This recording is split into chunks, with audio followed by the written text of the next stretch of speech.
So are we supposed to start the podcast? Ready? 1, 2, 3. Patriots, gay-triots, they-triots, black-triots, brown-triots. Fuck off! I like that. It's kind of a whimper. A whimper. Welcome to America's top DEI podcast. Pumps, what have you had it with? Okay, what I've had it with are when you go into a public restroom and it has a sensor for the soap and the water. And I'm like doing all the things trying to get them to see my hands, and I can't ever get the sensor to do it. And then I run my hand out of the water. I do all this stuff, and I can never get it to start on me. And so then I think, well, it's broken. So I go to the next one, pushing my hands, waving my hands in front of the deal. It still doesn't work. Somebody walks right up next to me and is able to immediately enact the sensor. So I don't know if it's me that I've had it with, or it's the sensors that I've had it with, because it's a reoccurring theme in my life.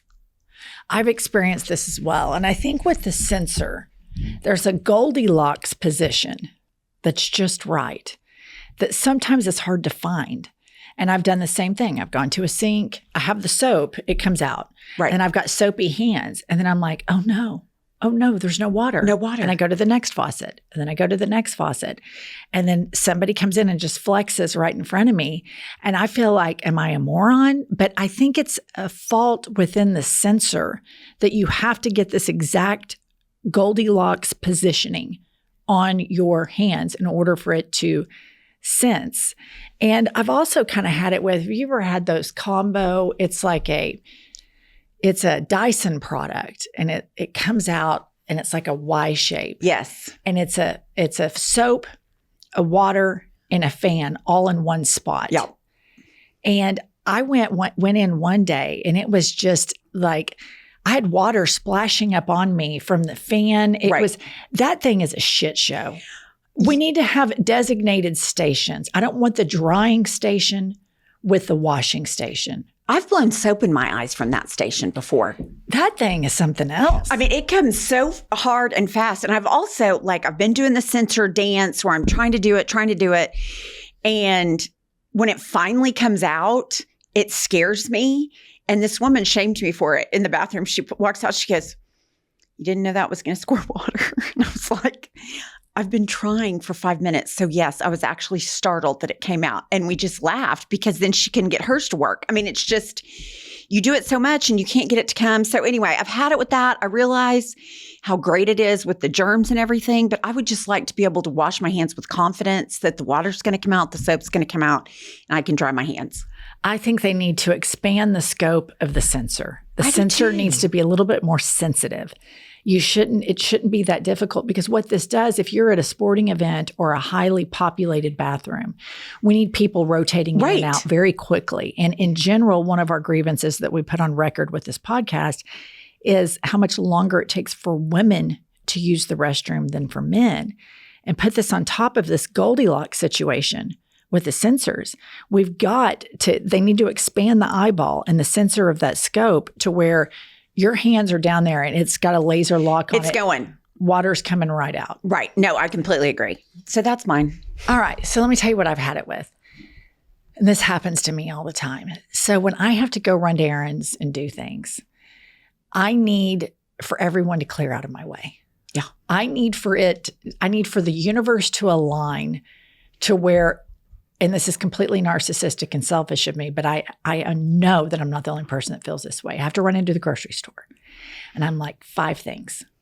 I get 1, I get 2, I get 3. I get to the 4th item, and we've got a lollygagger standing right in front of this section that I need to just reach in and get my item, pull my item out, put it in the cart, go to my 5th item, and move on.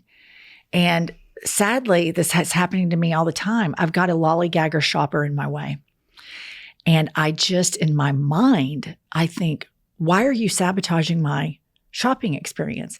I personalize it as though this person is somehow trying to personally sabotage my, I'm going to run in, grab, and dash situation. And I feel irrational anger towards this person who just isn't in a hurry, who just is taking their old sweet time at the grocery store, reviewing different types of dip for the chip. and maybe reading ingredients. I don't understand that type of person. I don't understand that availability of time in one's life. Maybe I envy it, and maybe I'm jealous of it. Hence the irrational anger. But I have just had it with going shopping, and you've got a person parked in front of the section that you need. And I'm not saying like it's just their person, which would be like maybe, 15, 20 inches wide. Their cart is an extension of it. So you've got about a 3 to 4 foot space there that you're unable to access because of this lollygagger. And I've had it. I've had it up to my eyeballs. It's the same thing with register congesters at a walk-up ordering. It's the same thing when I'm driving down the road and some schmohawk wants to take a left turn and there's a lot of ongoing traffic. I think, why are they doing this to me? And I feel this irrational, selfish, narcissistic rage. No, I completely do too. And I think it's just, there's always an efficiency. I feel like you and I both thrive with efficiency. We're going to get it moving. It's going to take 15 minutes. We've got the next thing lined up. And so when somebody throws a wrench in that, 2 things. I have shimmied myself in front of the cart and the person and just grabbed it. And I know that's probably rude, but there are also times, yesterday I was trying to get my car washed and the guy was like yakking with the other guy that was taking the money. And I just thought, these fuckers are sitting here talking at the car wash station. Like, what could they possibly be talking about? And then I start thinking, do they know I'm behind them and they're just trying to make me late? Like, it becomes personal. Like, they woke up in the morning and they said, how can I fuck her? That's exactly. And they don't know I exist on the planet. So it can't be that. It's exactly. And then it's the same thing when you're going to a restaurant and it's the walk-up order register.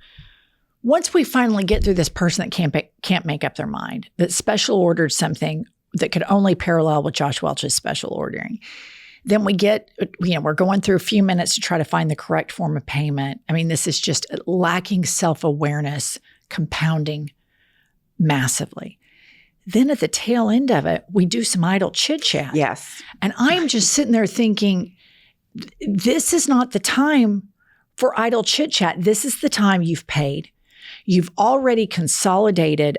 10 people could have ordered in the time that you placed that one order. 10 efficient people could have soldiered through. And now we're chit-chatting?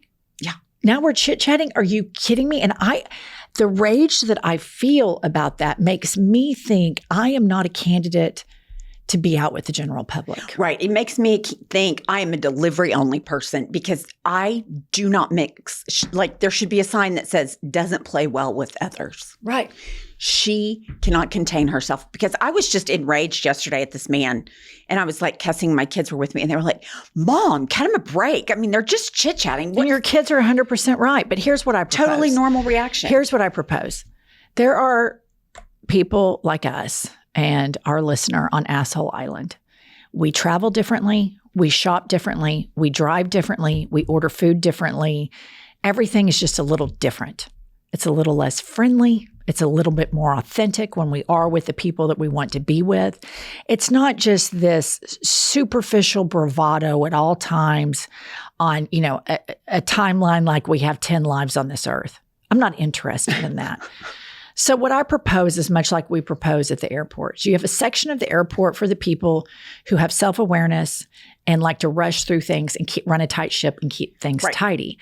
Similarly, I think at the grocery store, we should have half the grocery store for the lollygaggers and the other half for Asshole Island. Right. Because I don't want to mix with the lollygaggers. It fucks with my serenity. And I'm going to say it fucks with my serenity because maybe I'm jealous of the serenity that they have to just, with reckless abandon, spend 20 minutes reading the ingredients of dip for chips. Maybe I'm jealous of that. Maybe I'm the fucking problem. But here's the thing. If I'm wrong, I don't want to be right. No, I don't. I don't want to stand in front of the chip dip and read the ingredients and have my shopping cart edged out, blocking off people that are in a hurry. I don't want to do that. I want to be on Asshole Island.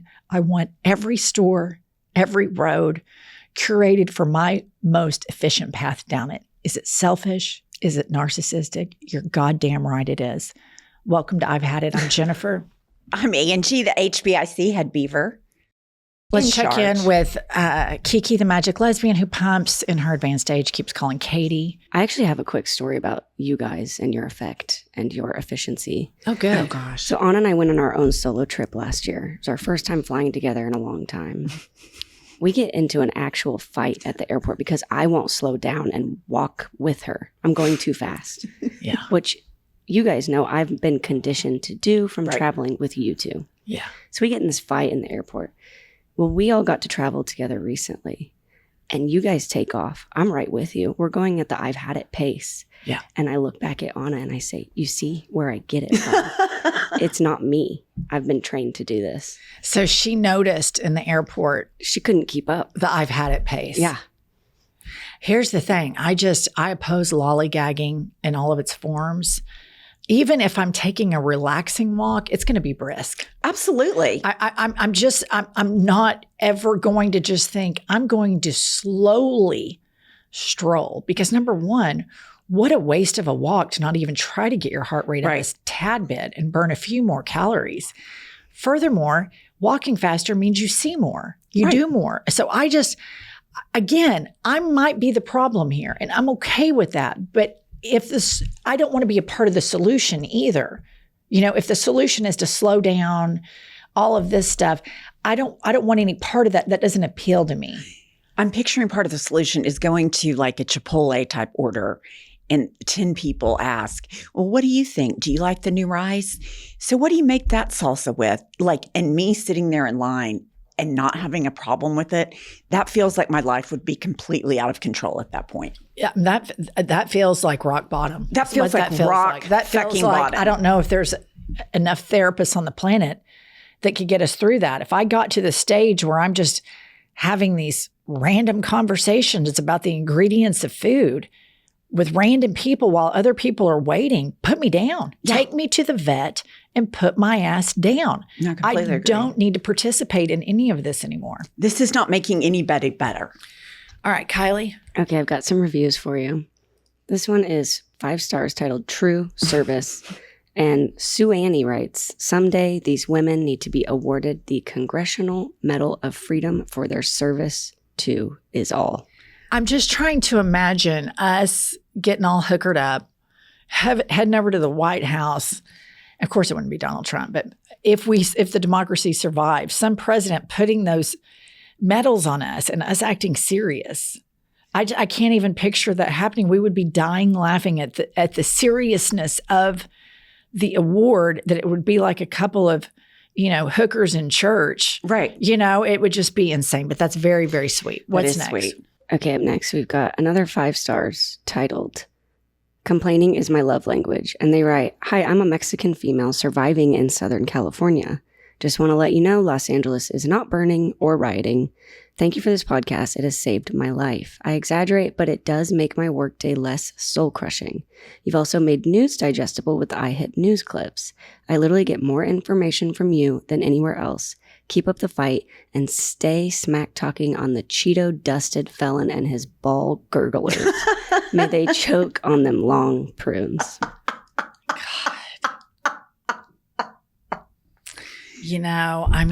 It's so wild sometimes, like when I just stop and think about what's going on in this country. It's so crazy that so many people are just on board with all of this. And I think what's really been getting me lately is it's not enough for them to want to deport people and find out if they need to be or don't need to be, or can contribute and find a pathway to citizen. They're not interested in that.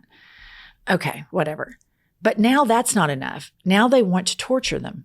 Now they want to concentrate them in camps surrounded by alligators and talk about how if they escape, they're going to have to learn how to maneuver around them. And if not, they're going to get eaten by animals. That's just like, it's such Nazi Germany shit. The people that vote for this are just, I don't want my life. I don't want anything to do with them. I want nothing to do with Nazis. And now we have the American Nazi Party. Absolutely. And I think I really did, because hope springs eternal and I'm naive as fuck. I thought people are going to see that they're selling merch where they're going to send people without due process, with no chance, like with no you're already so far over your skis on that. with no timetable to let them out. And they're going to say, that is not okay. That is not who we are. We don't do this to people. And it has been crickets. I honestly can say I was somewhat surprised. And then I think we've got the Aliens Enemies Act, and then it's going to go through the Supreme Court because they're going to sue. And is the Supreme Court just going to be like, fuck yeah, baby, put him out there. Let the alligator. I don't know where we are today in the United States of America. We're on the downhill slide, don't get me wrong, but like our moral compass is so profoundly fucked up. And no, it is. But exactly what you describe is exactly how authoritarian footing takes hold. You have this expectation from people who have never shown humanity in a decade, but yet you still have this expectation, this is going to be it. And it's not. So you keep moving the goalposts for them. And instead, we need to all collectively realize these people had no problem voting for him when he called all immigrants RAPISTS, and so on and so on. Tried to give a microphone a blowjob, the insurrection, and all of this. So I love you to pieces, but having an expectation that people that triple trumped are going to have a moment of morality or clarity is on you at this point. And then that continues, you continue to move the goalposts, and you have to expect the worst with them. We all should be expecting them to figure out a way to stop the midterms. I fully expect that. Them to do that. I fully expect the triple Trumpers to applaud the first time a migrant is eaten by an alligator. They've already made ASMR videos on the White House social media as a relaxing sedative for MAGA followers as people are getting chained and shackled and sent to a concentration camp in El Salvador. So I have zero hope or aspiration that these people are anything other than what they are. MAGA Christians are evil to their core. They are what will remain after Donald Trump drops dead. These people will remain. Their cruelty will remain. They want a Christian Sharia law. They want gays humiliated and tortured. Women are already being humiliated and tortured by being denied life-saving abortion care. And so the stuff with the migrants, but you don't even have to ask me. Ask a Black person what their experience has been like with these people. And they'll tell you, these MAGA Christians look them straight in the eye and call them the N-word with the hard R. And that's just, we've overlooked it, but now white people are finally getting a dose of what it's like to be Black in America. That's right. And it really, it's going to take all of us to get us out of this because there are so many of these people. Yeah. And here's the thing. I don't know. They're so arrogant in their worldview that it's right and righteous. And they don't want the separation of church and state. They want a theocracy. Right. I don't want that. I'm not interested in religion. I'm not interested in magical thinking. I don't think there's a devil with horns in his head that has an army of demons that are torturing people in hell right now. Call me crazy. That sounds kind of batshit. But those people legitimately believe that, so much so that Caroline Leavitt, the White House press secretary, she was talking about spiritual warfare the other day. Like it's just normal and real. Yeah. So, I don't know how I don't want to be with Christian nationalists. No. I can't fucking stand them. No. Okay. On to some non-political news for the class today. Okay. I thought this was I'm going to get your all's take on this. I kind of thought this was hilarious. And I know that everybody's just going to browbeat me for thinking this is so funny, but I'm going to go ahead and read the headline. Teacher accused of chugging booze, calling students little shits, and making them dance the Macarena. A teacher who allegedly chugged booze and hurled curse words at students during a lesson that she interrupted to have them dance the Macarena has been fired. The teacher was seen swigging from a water bottle full of orange liquid, which smelled of alcohol, and blaring music from her laptop during the health class. Students said the usually reserved and quiet teacher's classes on alcohol and drug awareness were normally, quote, boring. She also called students little shits and put her middle finger 2 to 3 inches from another teen's face during the out of control class. So it's kind of like, fuck you, you little shit. So I saw this and I of course, just busted out laughing. Pumps, what's your take? I think we can all surmise that she was drunk. She needed to be fired. But quite frankly, if I was a teenager and that teacher happened, I fucking loved it. I would have loved it. It would have been one of my... Loved it. I would have macarenaed. I would have done the F you back. I mean, that would have just been like a great class. Totally. I mean, obviously she does need to be fired. Obviously you can't get all liquored up at school. No, you can't get liquored up. And she may be an alcoholic, which would, and then I have empathy for her. But just picturing her making them all get up, you little shits. Let's do the Macarena. Like, I would have craved something like that at my boring fucking high school. I would have loved it. And I'll tell you what else. My guess is they were little shits. They probably were. They drove her to drink and get all liquored up. They drove her to drink. Yeah. Okay. Next up. Okay. This one we really have to deep dive into. This is top tier premium petty, you guys. Airbnb host sends a man's wife security footage of him with another woman after he left a bad review.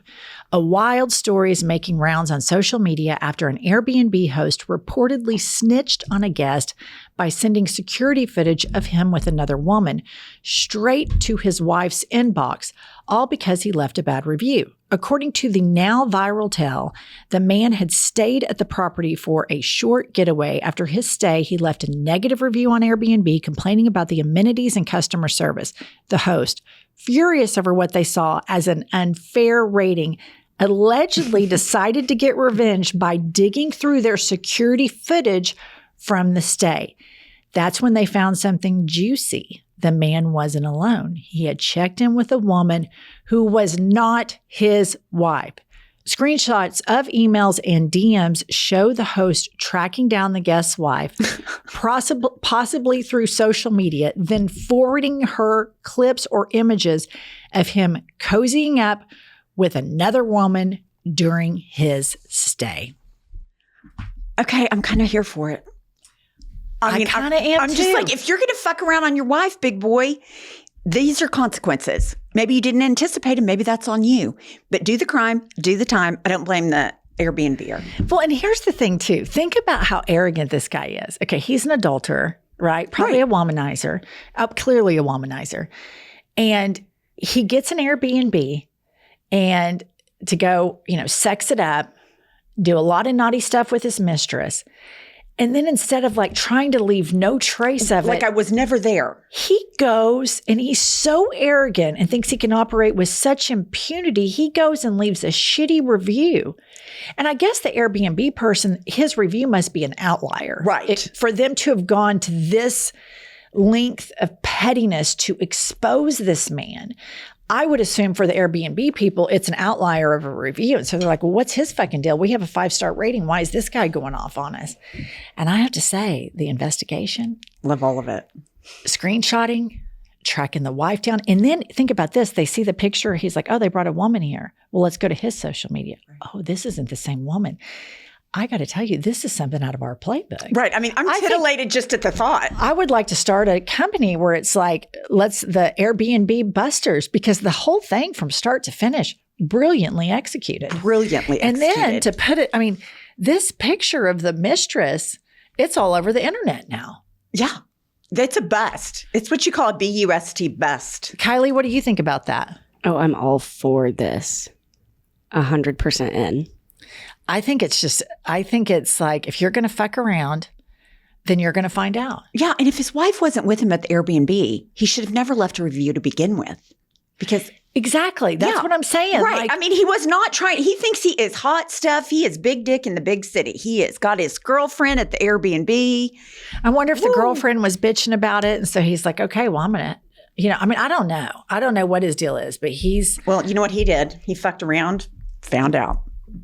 yeah. Kylie, do y'all ever stay in Airbnbs? We do. We're trying to do that less because they actually are way scarier than a hotel room. I feel way less safe. I agree. Someone could live in the walls. They could have cameras. Yeah, I don't know. I've seen a lot of reporting where the host house has these little hidden nanny cams. And then they're watching the footage of you having sex or changing clothes, or that's really like, That's got to be a crime, right? well, you are America's greatest legal Well, but I mean, mind. people aren't. I mean, I get ring camera kind of thing, but being surveilled in the home, I don't think that's legal. I wouldn't think. I've also heard sometimes the host stays in the house with you. Well, that's a partial rent. So you can like rent a room on Airbnb. So like you right now, being an empty nester, you could rent out your bedrooms. Oh, Yeah. But I mean, some people, it's a way to, in large cities. one of my you're in your daughter's friends is 20s. doing that in New York City and loves it. Loves her host, loves You're in everything your about 20s. it. It's an affordable way to Yeah. meet people, to get connected. So it's not, I mean, obviously at our stage and season of life, that's not I don't even something want we my do. kids But to live with me. Emily was telling my friend who was in town yesterday, yeah, my mom makes no bones about she can't wait for us to all be gone after summer. She can't wait she likes it a lot better when we're not here. yeah. I'm like, well, I kind of do. What'd you say? I said, I kind of do. I like my routine. I like my space. I like my dog. I like just being in charge of everything. And I like everything being about me all the time. And when I'm at home by myself with my dogs, it is. Yeah. Yeah. How did Emily take that? She knows it. I mean, I don't try to hide it that well. Yeah. All right. Well, I have to say I enjoy when my kids are home. But listener, there's a difference. Pumps, when her kids are home, she refuses to in real time draw boundaries to take time for herself. So No, I'm better. but for years, it's them all piled on top of you 24/7, 365. Breastfeeding all the time. Yeah. Yeah. That's true. Yeah.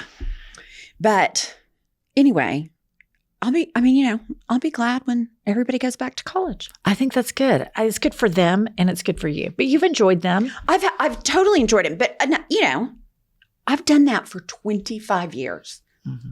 I'm ready for a little space.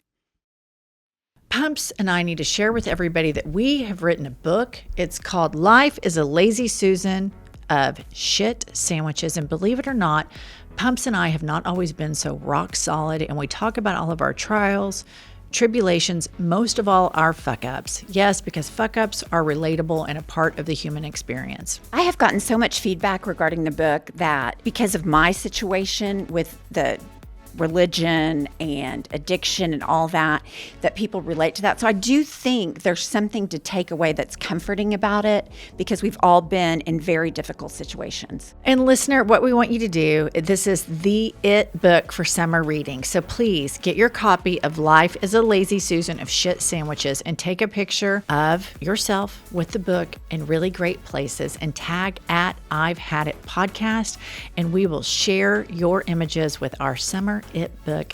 You can buy it in bookstores. You can buy it in the link in our bio. You can buy it at Target, Walmart, Amazon, etc. All the retailers. Happy reading and happy summer.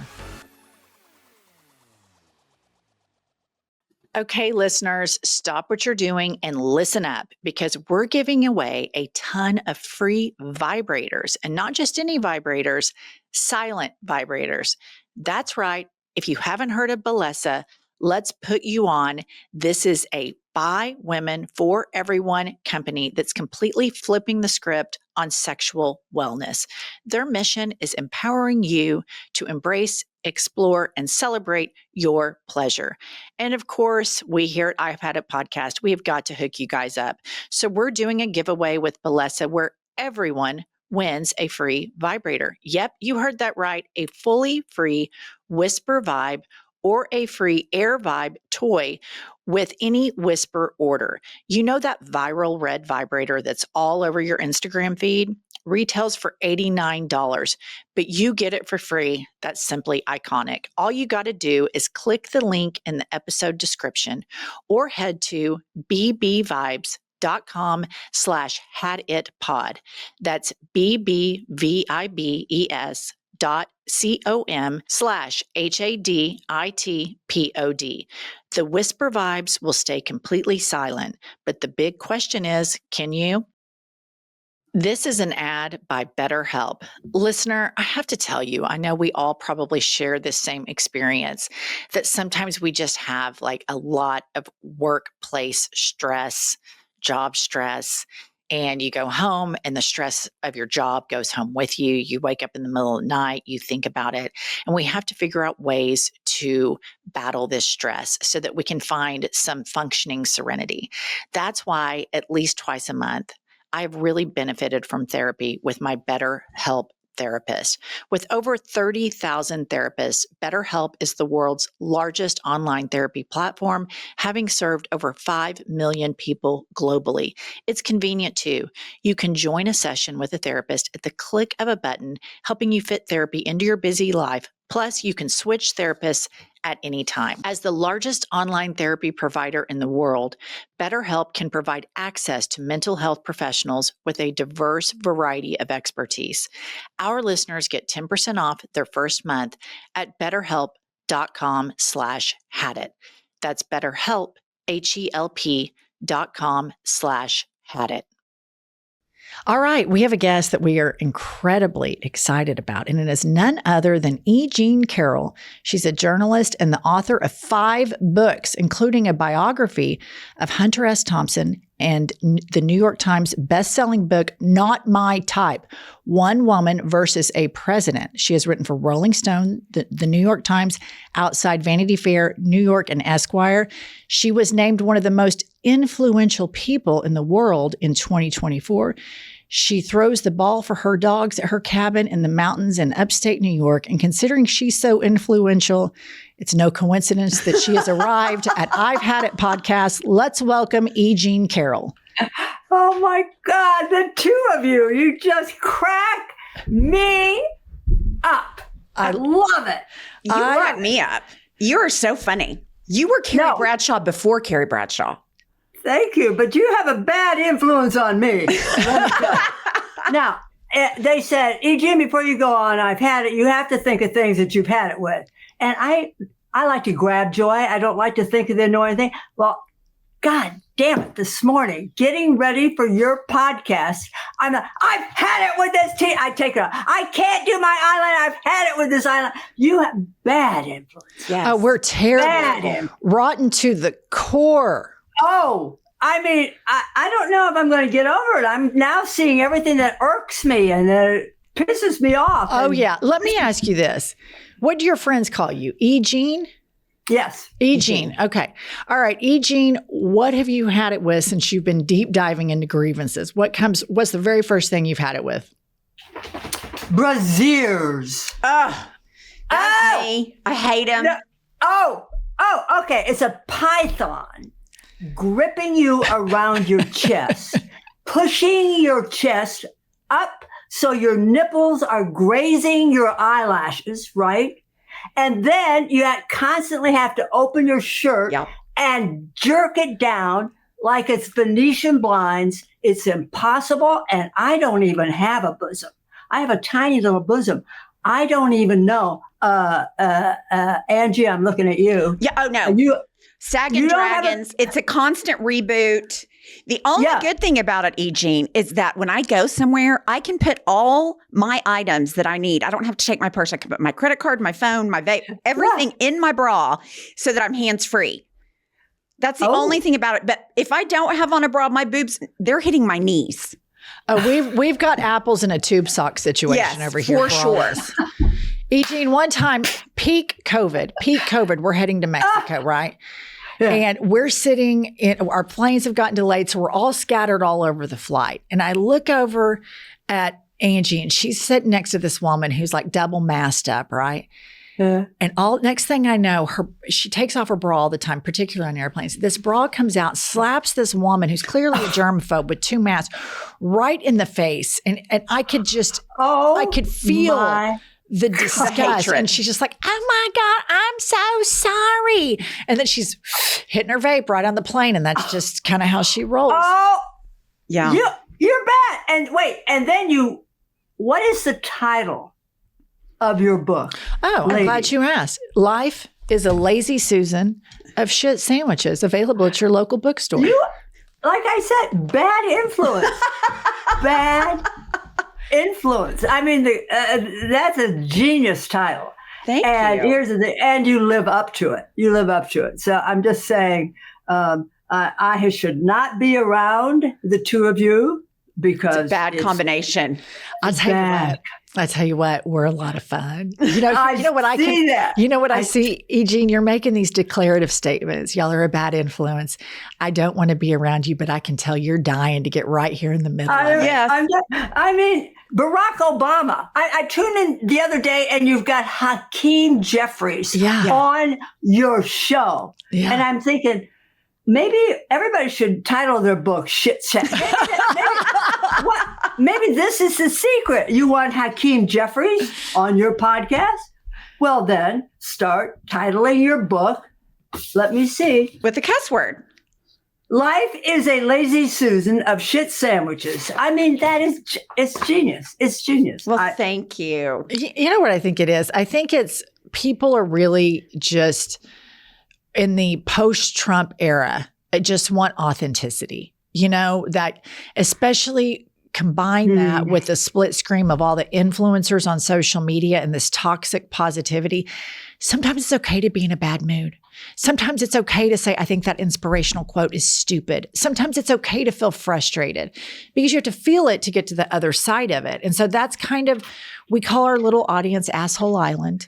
You know, we're a bunch of cynical optimists is what I would say. Yes.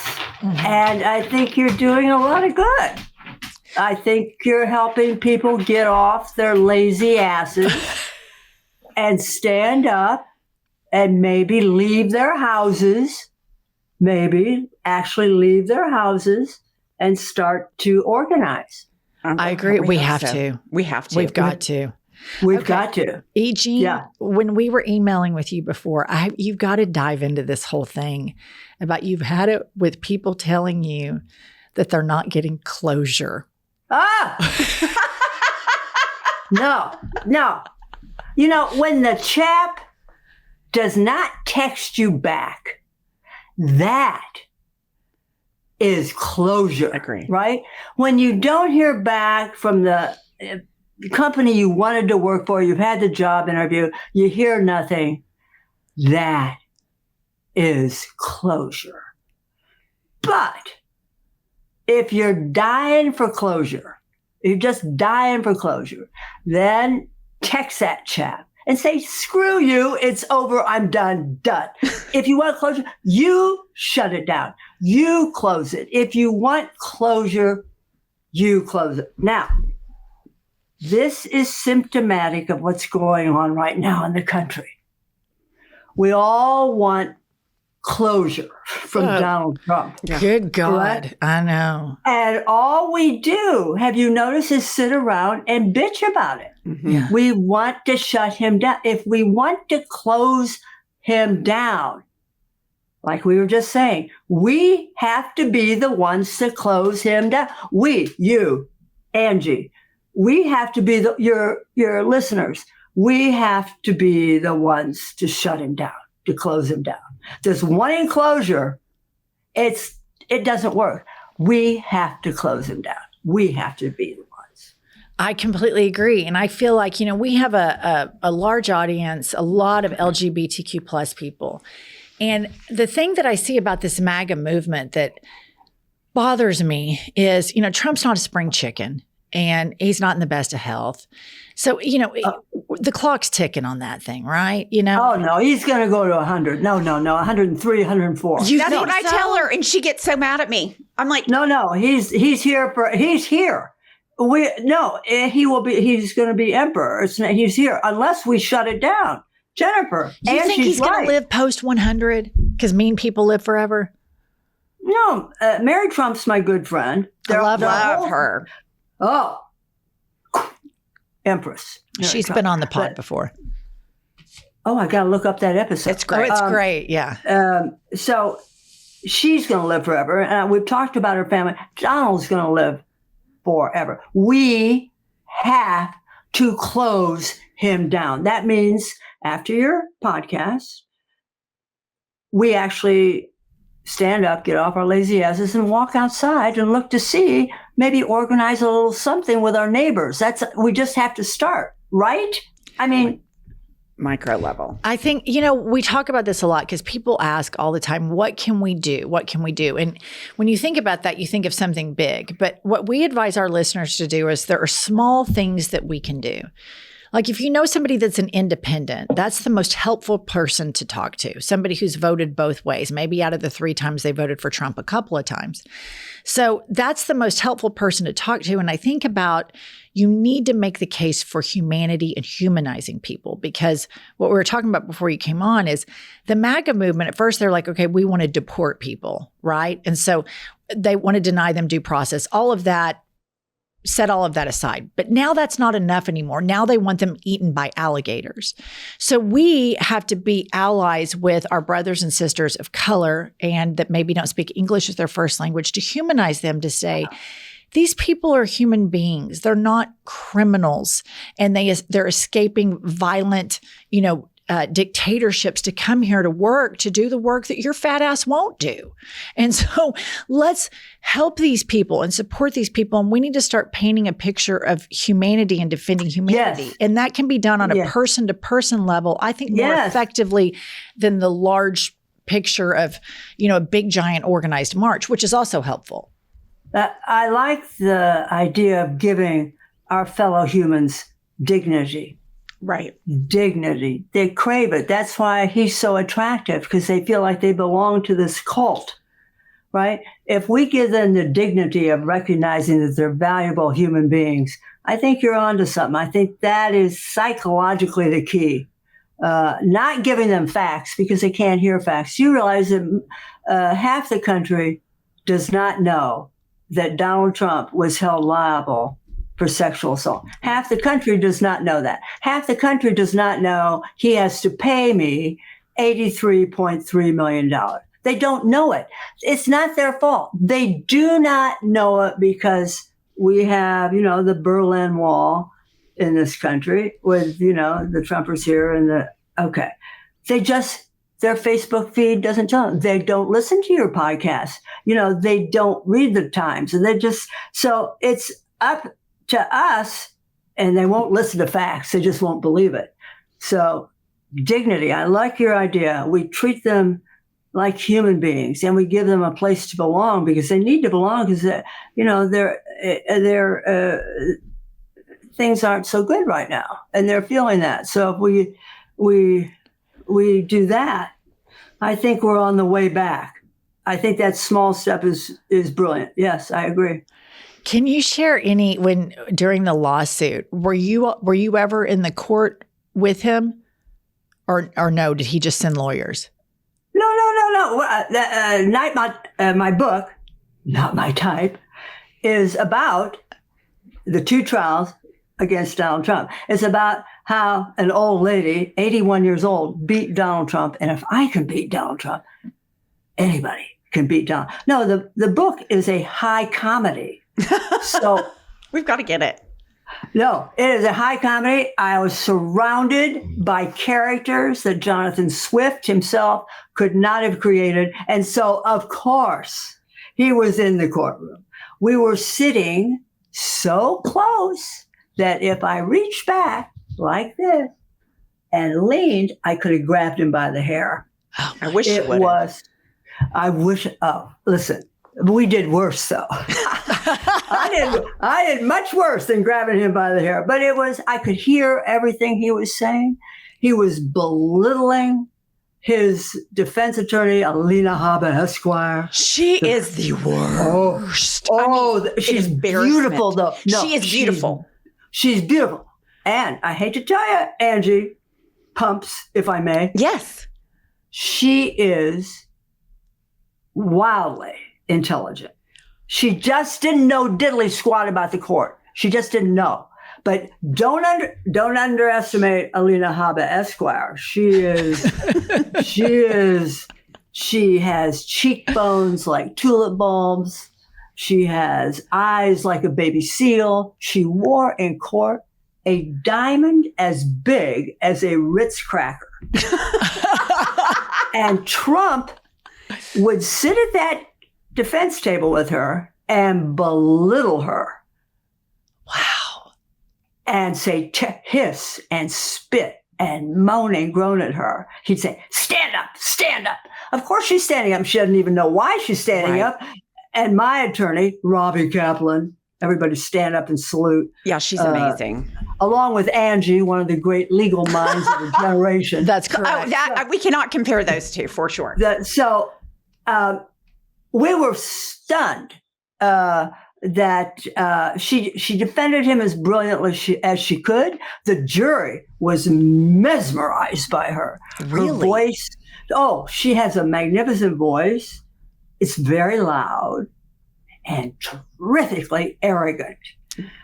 One of the things was she tried to convince the jury that I accused Donald Trump of sexual assault because, get this, I wanted to be famous for telling the world that I was so dumb as to let Donald Trump sexually assault me. That was her thing. And so one of her main arguments was penis tweets.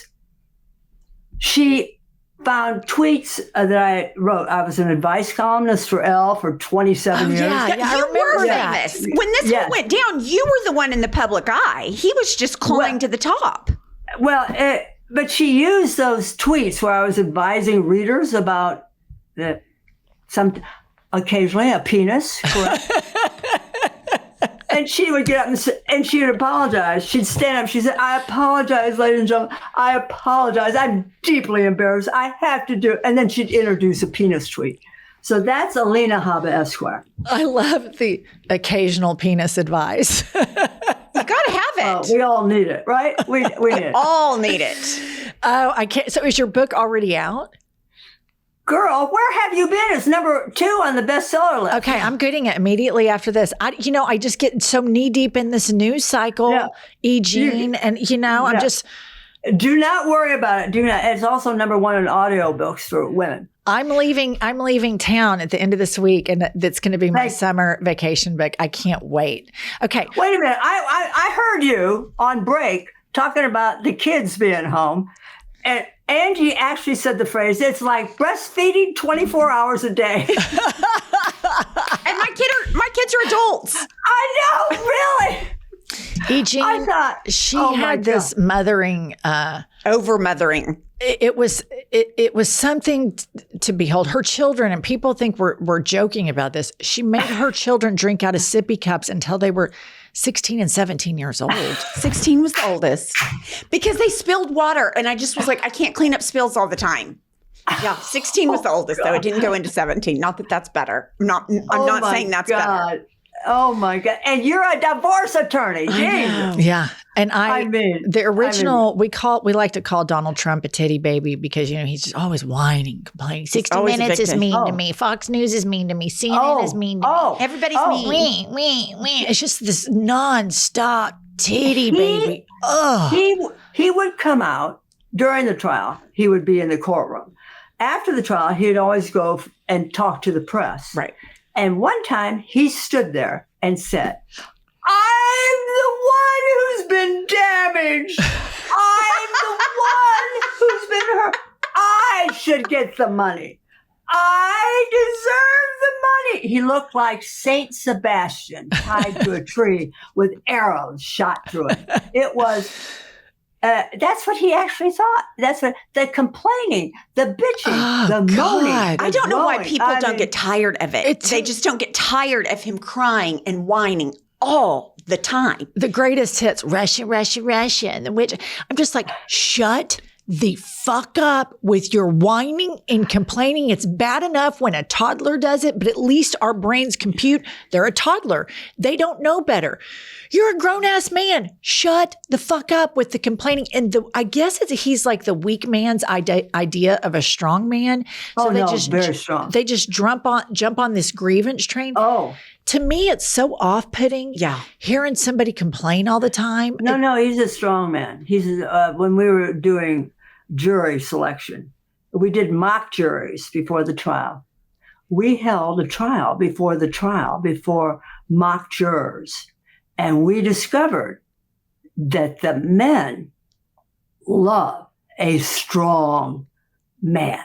We also discovered that all the mock jurors agreed that, yes, a sexual assault could happen in Bergdorf's in 1996. And yes, one of those people would be Donald Trump and one would be E.G. and Carroll in 1996 in a Bergdorf dressing room. But there was one thing they all disagreed on. They all thought that I was begging him for it. See, I think this is really telling because I think this is the way why he gets away with so much impunity, because he unlocks the worst impulses of men. And then he unlocks the worst impulses. And a lot of men think, oh, everybody wants to have sex with me. I'm so great. The delusions of grandeur. Then you have the women that suffer from internalized misogyny that support this type of thing. But he unlocks everybody's worst impulses. And I've never in my life seen a person that once he impacts their life, they become worse human beings. Like look at Marco Rubio. He was a right winger and a Republican, but now he's like, just a horrible person. I never thought Ted Cruz could be any more worthless or any less fuckable than he is. But Donald Trump made him even more so, E-Jean. It's so unbelievable. Yes, we changed our argument totally. Really? After the trial mock jury. Robbie was going to present the case. She chose our strongest, most macho male lawyer to present our case. And we had 7 men on our jury. 7. It was, the women all believed me. The men So, but we chose Mike Farrar, the Duke of Farrar, who was so manly and so wonderful. We ended up winning. So, 2 times. Oh, hello. I'm so glad you reminded me of that. Yeah. So the strong man, we want a strong man as a leader. I guess it's inside of us. I guess it's an atavistic thing. Everybody loves a strong man. I don't know how we fight this, except you are just shutting him down, Jennifer, a few minutes ago with your you've had it thing on Trump. If we would all just go outside and say that, 10 times a day, maybe we could get something done. Yeah, I do. I think on a personal level, if you're around a Trumper, say, God, he's such a whining baby. I've never heard somebody cry so much. No, wait. But this is an idea. Why don't we all say what you just said, and we'll just say it at certain times a day. We all go out at a certain time. We all scream it and then go in the house. That's a great idea. And we could do the exact same post. Because a lot of people don't leave their house. They're just on their phone all the time. Right. If we all did a coordinated attack via social media, because we all knows he can't get his phone out of his pocket because he's bored to death. Let's do this. Yes. Everybody post at exactly this time. Donald Trump is a whining titty baby. All he does is whine and cry do it. about Right. his problems. Let's do it. And I think you should step up. Action. Angie and Jennifer, you should step and lead this. We will. We'll organize it. It's like banging the pans during the pandemic. Yes. I think it would give everybody some hope too and feel a sense of unity. Yeah. Okay, guys, when Pumps and I started this podcast, it seemed like we had to figure out everything on our own. Scripts, show lineup, setting, filming schedule, logos. It was so overwhelming, and every day seemed to introduce a new decision that needed an answer that Pumps and I had no answer for. So we had to find the right tool that helped us. And what helped us was Shopify. They simplify everything, and it is such a game changer for millions of businesses. And Shopify is our absolute favorite partner, and we would be nothing without them. Shopify is the commerce platform behind millions of businesses around the world and 10% of all e-commerce in the United States, from household names like Mattel and Gymshark to brands just getting started. If you're ready to sell, you're ready for Shopify. Listener, turn your big business idea into with Shopify on your side. Sign up for your $1 per month trial and start selling today at shopify.com/hadit. Go to shopify.com/hadit. Again, that's shopify.com/hadit. Listener, I don't know about you, but as soon as the temperature starts rising, I'm ready to swap out anything bulky and uncomfortable in my wardrobe, and I start immediately with bras. And I have to tell you, I have found the best bra from Honeylove. It is called the Silhouette Bra. It's all about staying cool, comfortable, and I feel so supported. And Honeylove's innovation with their bras, typically when I get home from work or playing tennis, I cannot rip off my bra fast enough. I've been noticing since I've been wearing the Silhouette Bra from Honeylove, I get home and then when I go to take a shower or put on my pajamas, I'm like, oh my God, my bra's been on for like 3 hours. That's how comfortable these bras are. And Honeylove isn't just about bras. They've got shapewear tanks and leggings that are just as comfortable and supportive. Honeylove's best-selling Super Power Short is a must-have. It has targeted compression technology that distinguishes between areas where you want more support and areas that you need less compression. Plus, the best part is it won't ever roll up or down thanks to flexible boning hidden in the seams. Listener, treat yourself to the most comfortable and innovative bras on earth and save 20% off site-wide at honeylove.com/hadit. Use our exclusive link to get 20% off honeylove.com/hadit. After you purchase, they'll ask where you heard about them. Please support our show and tell them that we sent you. Experience the new standard in bras with Honeylove. Some might say Homes.com is the best home shopping site. Could it be because it has a sleek, spam-free site or the most in-depth school info? Homes.com knows every parent wants the best for their kids, so they're the only ones with school and district details and reviews from multiple sources, including niche. It may be Homes.com's super comprehensive and transparent agent directory, or maybe it's that Homes.com is the only site that always directly connects you with the listing agent who knows the home best. Perhaps it's because Homes.com has the most in-depth neighborhood content of any home shopping site that's extensively researched to highlight the personality of each neighborhood. Homes.com has 22 data visualization layers, 7 environmental layers, and allows you to search by commute and architectural factors. It's the home search you've been searching for. Go to Homes.com today for home shopping the way it should be. Homes.com, we've done your homework. Okay, Eugene, we're going to move on to our mega hit game. It's called Had It or Hit It. Oh my God. Welcome to Had It or Hit It. I would hit it. Had it. Had it. I hit it every day, sometimes twice a day. Okay, Had It or Hit It, dick pics. Girl, you know, if I wanted a dick pic, I would like to receive a dick pic. But it's like the cat bringing in a dead rat and dropping it right in your lap. So I've had it with dick pics.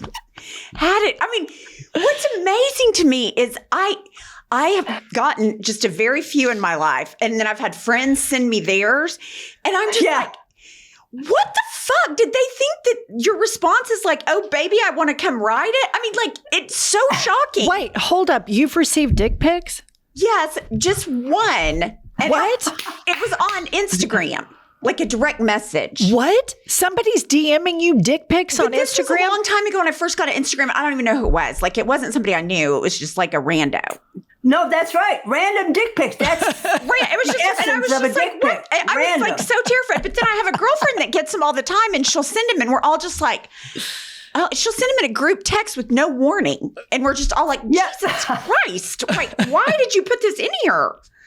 Well, we know why men send them, because they think that women are wired like they are. Men think they would like to get a picture of our breasts. So what we'll do is, here's a gift. I'll give you this, and then you'll give me a picture of your vagina. That's how they think.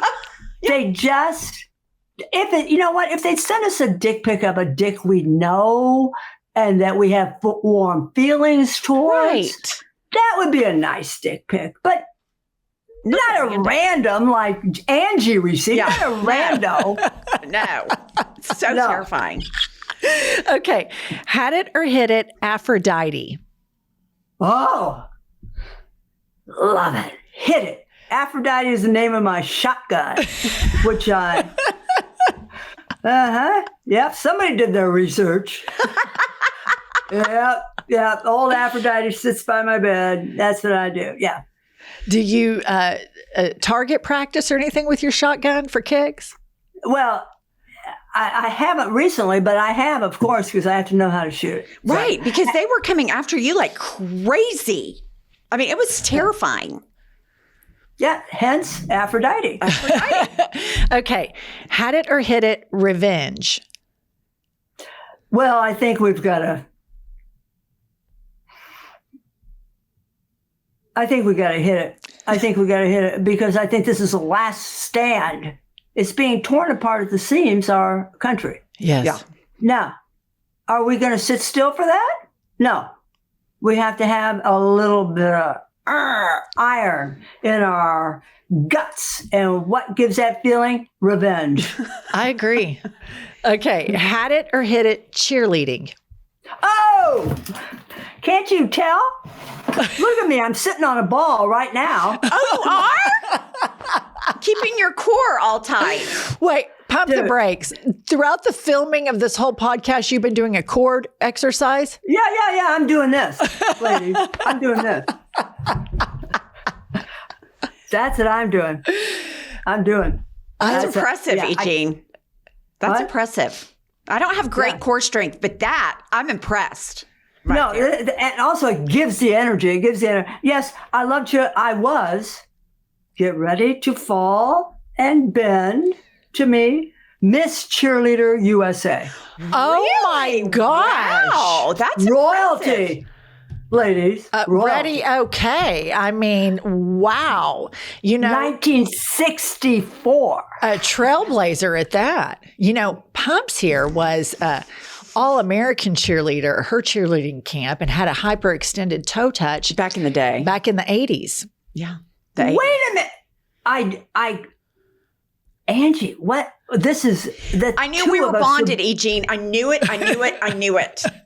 You can do the toe. Now, which one? No. Back in the day, we called them. I think we a Russian. A Russian we is what we called them. Yeah, we call it Russian. And then there was the tiger with the hands behind you. You touch your legs behind you when you do the C jump. Yeah, no, I never did that. What about a herky? Did you do a herky? Where one? Oh, a herky. A herky came to our cheerleading thing. Herkimer. Wasn't that his name? Herkimer, yes. I did not know that was real. Yeah, that's why it's called the herky, because the guy that invented it, I think his name was like Herbie Herkimer or Herky Herkimer or something like this. Yeah, he's from my era. Yeah. That is so it was the contest was down in Cypress Gardens, Florida. And part of the Miss Cheerleader USA contest was we modeled, are you ready for this? Southern gowns. Shut up. So it was a pageant where you did cheerleading and then modeled. Yes! I love it. That is some drag queen shit right there. I mean, that is straight up drag show. I'm here for it. I won that, man. I bet you did. She wasn't fucking around. She went down there and she took names, kicked ass. And we water skied. That was another thing. In the competition? Yeah, no, not in the competition, but part of the, thing. They got Wait, let me ask you this. The water skiing, were you doing like a pyramid? That would be the thing, but half of us could barely get up on the skis, so that we did that. But the water skiing was part of the pageant. It was brilliant. Oh my gosh, that's hilarious! I love it. I got a big scholarship. Oh, wonderful. Excellent. Yeah, no, and it was the first national championship that Indiana University had ever won. So I was like, Oh, you were hot shit. You were a big I was bitch on hot. campus. Yeah. oh, you have no idea. I'm walking around there. HBIC. Yep, that's it. Oh, I love it. Okay, had it or hit it, Jeff Bezos. Boy, I am divided on Jeff Bezos because he's done so much good. He's put books in the hands of so many people who never read before. I mean, your book has been an Amazon bestseller. Your latest has been an Amazon bestseller. And so it's providing you with income so you can feed your families. So Angie can breastfeed 24 hours a day. No, I'm upset about his dark turn. Yeah. Yes.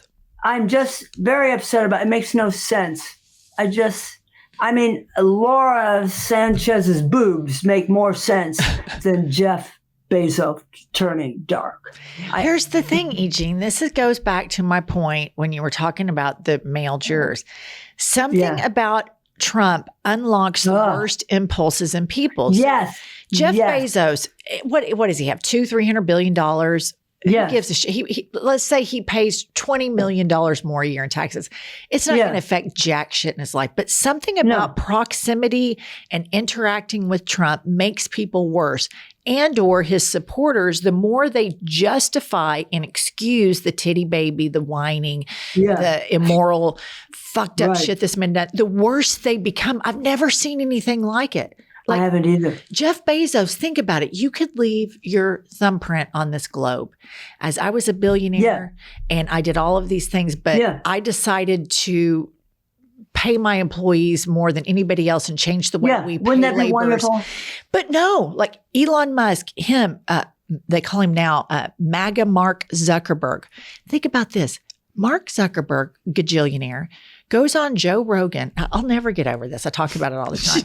And he says, I'm just so relieved that Trump is back in power because I feel like men have been neutered in the workplace. And I'm like, what the fuck are you talking about? You neutered? Are you kidding me? The whole system is set up for you to just walk into it. It's crazy how much worse people become after interacting or. He said that. Yes. Mark Zuckerberg, neutered. Wow. This is why listen, you know that $83.3 million that I'm being given by Trump? Plus interest. I'm going to be giving it to help women get our rights back. That's where that $83.3 million is going. That's it. I don't need the money. That is not right. I'm just stunned that Mark Zuckerberg said that his reality is so warped. Right. Totally. That's the thing. But then juxtapose, we were talking about Jeff Bezos, juxtapose Jeff Bezos with his ex-wife, Mackenzie. Salute. She's donating money left and right. You know what she's donating to? A lot of philanthropists don't donate to this. She's donating to social justice causes. She's donating. Yes. And if you look at the money that she's giving, and she's quietly doing it. Right. She's not out in the news, having written out the city of Venice, having some circle jerk of a wedding that's just obscene. She's quietly donating. And then you look at Melinda Gates, and then you look at the ex-wife or the widow of Steve Jobs. And I can't remember her name, but she owns the Atlantic. She owns the Atlantic, and she's making sure journalism goes out. And so here, now we add E. Jean Carroll to this list of boss bitch philanthropists that are putting their money where their mouth is and donating to the causes that really lift us all up. And I love you for that so much. Thank you. Well, thank you, Jennifer. Because you know what? I've got everything I need. I don't need it anymore. We don't need more stuff. Yeah. But women need us. We've lost half our rights in the South. Yeah, we live there. Yeah. Oh, that's right. You're in a red state. Mm-hmm. Yeah. Oh, what are abortion rights? How are they doing in Oklahoma? There's none. None. Zero. Oh, are you at the 13-week, the 12-week, or the no week? No Zero. exceptions. No exceptions. Not rape, not incest, nothing. We got to turn that around. This is not. How far do the women in Oklahoma have to travel? Well, Oklahoma's a big state. It's a big state. So they have to travel to either like New Mexico, Colorado, or Kansas. But here's what's so tragic about these laws is they're not an attack on, Angie has a daughter. I have 2 sons. She has a couple of sons too. But out of the 2 of us, there's only 1 daughter. If her daughter has a ectopic pregnancy or something that she would need to seek care or for whatever her own personal reasons, Angie's going to buy her plane ticket and she's going to fly her somewhere and she's going to receive the care she needs. So it's not just an attack on women. It's an attack on poor women. And when you think about what MAGA Christian values. I've heard you do that. Oh, this is your thing. These MAGA Christians, Eugene, these MAGA Christians, it is an attack on the marginalized and the cruelty. And I'm not religious, and I don't know why my atheist parents raised me in the Bible Belt, but nonetheless they did. But these MAGA Christians are so antithetical to the central character of the Bible, who was, he spoke out against the accumulation of wealth. He spoke for lifting people out of poverty. He spoke for helping the sick, helping the needy. And then you look at that dipshit Moses Mike Johnson, the most religious speaker of the House we've ever had, and he votes for that abomination of a bill, which is this whole MAGA movement is an attack on the poor. And if I were a Christian, I would be so furious at these MAGA Christians But they don't know it, Jennifer. They do not know it. It's not their fault. They're in their news bubble and nobody can get through. That's why, as you say, as you saw, the facts are not going to get through. Treating them with dignity and then offering them a way out of this cult where we see them will help. So your first idea, that's what we do, because it's happening all over the world. You know that. No. It's happening everywhere. But there's also been, surprisingly, and this has given me some hope, there's also been, ever since this acceleration of Trump's second term, there's also been a Trump backlash globally, where countries that were heading kind of towards an authoritarian, those authoritarian wannabes are losing. So I'm hopeful that we can find the humanity that connects us all, because it's just, it's so crazy to watch. And I talked about this earlier. We were filming, you go about your life and you hear a song that you like and you're kind of dancing in your car or something, and you're throwing a ball with your dog. And then it hits you like Alligator Alcatraz, like, what, we're doing that? Like, no. And then it hits you. And then it's this really weird slow march into fascism and authoritarianism, because so much of my life can feel the same. And I'm doing the same thing. It is the same. Your life is the same. Right. Meanwhile, in LA, they're dragging fathers who are hardworking away from their children. Mm-hmm. The guys are wearing masks and they've got bulletproof vests on. We don't know who they are. They come in and drag fathers away. Then they drag the mother away. The kids are left with nobody.